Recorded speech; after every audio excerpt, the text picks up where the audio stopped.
बास झालं. बास झालं मनातल्या मनात रडणं आणि जगासमोर मी खुश आहे म्हणून खोटेपणाने मिरवणं. प्रचंड त्रास होतोय तुला. बाहेर पडायचंय ना यातून.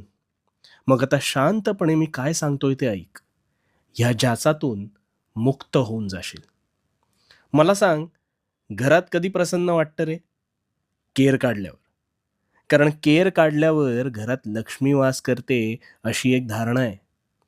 पण मग हाच कचरा जर तू साठवत नेलास, तर घरात दुर्गंधी पसरेल आणि मग काही दिवसात ह्याच दुर्गंधीने घरात रोगराई पसरू शकते. मग नको असलेला विचारांचा कचरा, तो मात्र तू नेहमी कळत-नकळत साठवत नेतोस.